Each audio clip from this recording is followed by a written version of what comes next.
क्या उपमा दी है देखो संसार को। बोले ये घास से ढका हुआ कुआं है। जैसे ध्रुवदास जी कह रहे हैं ना कि बहेलिया जाल डालता है, दाना भी डालता है। पंछी की जो दृष्टि है वो दाने पर है, वो जाल नहीं देख पाता है। वो कुछ इस रीति से जाल डालता है, दाना दिखाई पड़ता है, जाल दिखाई नहीं पड़ता है, पंछी फंस जाता है। तभी तो कह रहे अरे ये विषय का चुग्गा चुग तो लेगा, पर फिर फांसी ऐसी परे तिहि सम दुख न हुई। और खूब निकट से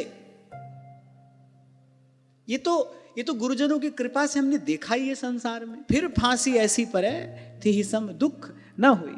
इसीलिए बार बार मैं आपको एक ही बात कहता हूं, हमारे जीवन में सत्संग है, हमारे जीवन में गुरुजनों की वाणी है। हम करने से पहले सावधान रहें, करने के बाद फिर तो केवल पछताना है, फिर तो केवल माथा पीटना रह जाता है। फिर क्या, फिर तो वो कर्म का बीज पड़ गया ना भाई, अब तो उसका परिणाम आएगा। यदि सावधान रहना है फिर तो करने से पहले सावधान रहिए। अपने मन को समझाना, मनोनिग्रह, अपने मन को प्रबोध देना, ये सब कार्य कब करने चाहिए? किसी भी कर्म को करने से पहले। अगर सत्संग है जीवन में, सत्संग की कृपा से थोड़ा विवेक है, तो पहले विचार कर ले इसका क्या परिणाम होगा, चारों ओर देख ले।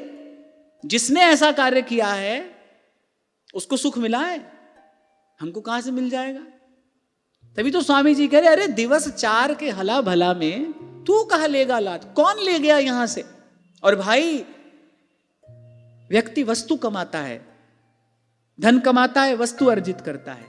क्या होता है, उस वस्तु में आसक्ति होती है, धन में वासना हो जाती है, और वो आसक्ति वासना फिर संसार में गिराती है, फिर संसार में गिराती है, बार बार संसार में गिराती है। स्त्री होकर जन्मता है, पुरुष में आसक्ति हो जाती है, पुरुष का चिंतन करते करते मरता है, पुरुष होकर जन्म लेता है, पुरुष होकर जन्म लेता है, स्त्री में आसक्ति हो जाती है, स्त्री का चिंतन करते करते मरता है, स्त्री होकर जन्मता है। इसीलिए भगवान शंकराचार्य कह रहे हैं ना, पुनरपि जन्मं पुनरपि मरणं पुनरपि जननी जठरे शयनम। बोले एक ही युक्ति है भाई, इससे बचना है। राम कहो, राम कहो, राम कहो बावरे। भज गोविंदम भज गोविंदम गोविंदम भज मूढ़ मते भज गोविंदम। श्री प्रहलाद जी तो कह रहे हैं ये जो घास से ढका हुआ अंधेरा कुआं है, बोले यही अधः पतन का मूल कारण है। बोले इसको छोड़कर, इससे न्यारे होकर, यहां तो ये लिखा है बोले घर को छोड़कर वन में जाएं और भगवान श्री हरि की शरण ग्रहण करें।